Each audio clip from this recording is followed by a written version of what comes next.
धन्यवाद। सभा में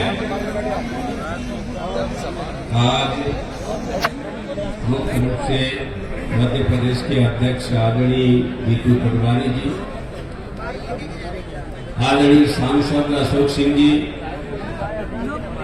सभी सम्मानित विधायक, सभी सम्मानित मंच, भाई और बहनों, बुजुर्गों, छोटे छोटे बच्चों,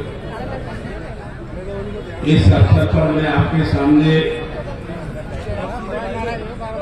दो तीन बात का खुलासा करना चाहूंगा। ये बधाई अगर हमें देना चाहिए तो सबसे पहले हम आपको देते हैं कि आप ही के वोट से आपने कांग्रेस पार्टी को जिताया।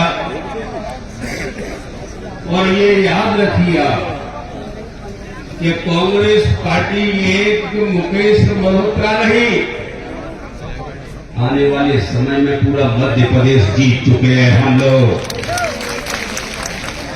यही नहीं, धन्यवाद हम देते हैं मुकेश मल्होत्रा जी को, जो आपके बीच में अभी कहा है हम सेवा करेंगे। मैं इस मौके पर आपसे कहूंगा कि इस बीच में हमारे दो नेता जो प्रमुख रूप से भी भूमिका निभा रहे थे वो मौजूद नहीं। एक हमारे पूर्व मंत्री लाखन सिंह यादव, उनकी भाभी जी का निधन हो गया। दूसरे जयवर्धन सिंह रात दिन डटे रहे। और यही नहीं, सभी साथियों ने, भाई बहनों ने इस तरह से मेहनत की और इस मेहनत में तकलीफ कहां आई हम लोगों को। मैं बात को खुलासा करना चाहता कि ये वोट, जैसा लोकतंत्र भारतीय संविधान में बाबा साहेब अम्बेडकर ने लिखा है, वैसे अगर वोट डाला गया होता तो ये मुकेश मल्होत्रा 60,000 वोटों से ज्यादा से विजयी होते। ये चोरी किसने की है? भारतीय जनता पार्टी अपने कार्यकर्ताओं से चोरी कराती थी पहले। हमने बहुत इलेक्शन देखे हैं, लड़े भी हैं। जब कभी ऐसा चुनाव होता था तो पोलिंग पर कोई न कोई कार्यकर्ता मरता था। ऐसा कभी चुनाव नहीं हुआ जिसमें कोई मरा न हो। लेकिन अब कोई कार्यकर्ता भाजपा का क्यों नहीं मरता है? क्या कारण है? क्योंकि भारतीय जनता पार्टी ने चुनाव की जिम्मेदारी पूरी पुलिस प्रशासन को दे रखी थी। अब चुनाव भारतीय जनता पार्टी का कार्यकर्ता नहीं होता, अब भारतीय जनता पार्टी की तरफ से चुनाव पुलिस लड़ती है। और एक एक पुलिस के भाई लालच में कर रहे हैं, मैं नहीं जानता मोदी के लालच में कर रहा है या और किसी के लालच में, मुझे जानकारी नहीं है। लेकिन काम आप ऐसा कर रहे हैं कि आने वाले समय में आप वोट डलवा रहे हैं बीजेपी को, और बीजेपी को वोट आप डलवा रहे हैं, और बीजेपी भारतीय संविधान और लोकतंत्र को खत्म करना चाहती है।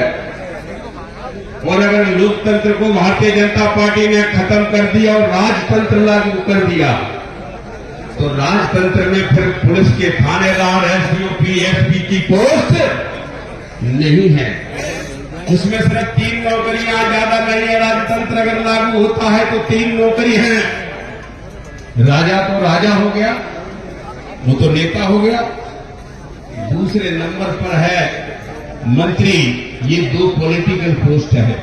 सेनापति तीसरी पोस्ट है नौकरी की। और फिर जगह जगह पर अपने तैनात पुलिस के अधिकारी चौथी पोस्ट हो गई। और 5वीं पोस्ट है सिपाही। तो ये वर्दी, इनके फूल लगे हैं ना, ये फूल वाली वर्दी नहीं, ऐसा जोकर जैसा तो पेंट पहना देते हैं उसमें राजा की सेना में, पहनते हैं कि नहीं? जैसे जोकर पहनता है कि पेंट, ऐसा पेंट पहनना पड़ेगा तुम्हें। पुलिस के अधिकारियों, तुम जोकर बनने वाले हो, तैयारी कर लो।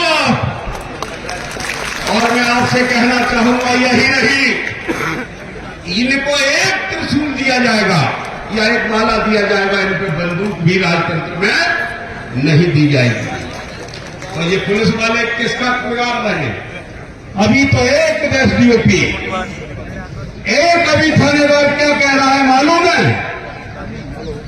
कि मैं तो एसडीओपी हूं, मैं थानेदार हूं, मैं एसपी हूं, मैं अपने बच्चे को भी एसपी बनाऊंगा, कह रहा है क्या? तो राजतंत्र जब लागू हो गया तो तुम्हारा बच्चा एसपी और थानेदार नहीं बन सकेगा।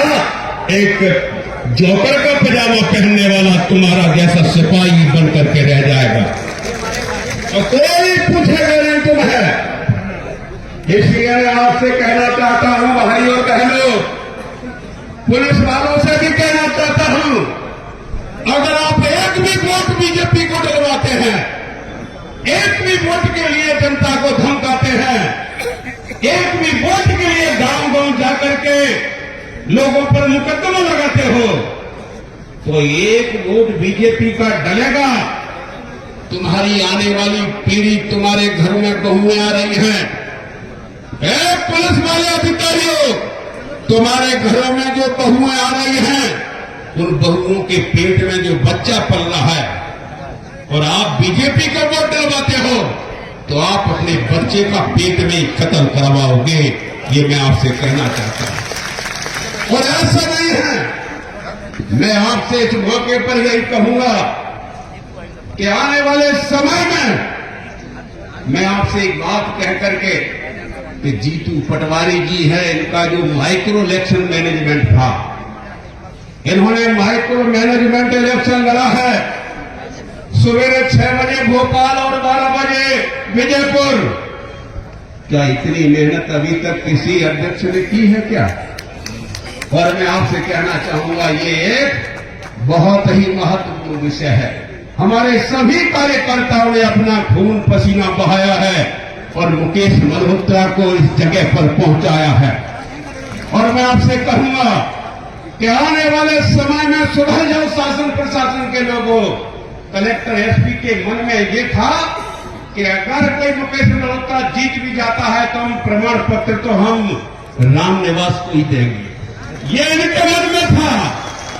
लेकिन आपकी जीत और आपका हौसला, और एक ही बात मैं आपसे कहूंगा, डटे रहना कोई आखिरी लड़ाई नहीं है। जब तक कि मध्य प्रदेश की विधानसभा पर हम जय भीम का झंडा नहीं लहरा देंगे, तब तक चैन से बैठने वाले नहीं। और यही नहीं है, मैं आपसे इस मौके पर कहना चाहूंगा, प्रशासन को भी कहना चाहूंगा, कलेक्टर एसपी को भी कहना चाहूंगा, सरकार को भी कहना चाहूंगा। मैं एक लाइन से अपनी बात को खत्म करूंगा। इतना ख्याल रखो सताने के साथ साथ, इतना ख्याल रखो सताने के साथ साथ, और हम भी बदल रहे जमाने के साथ साथ। जय भीम, जय भारत।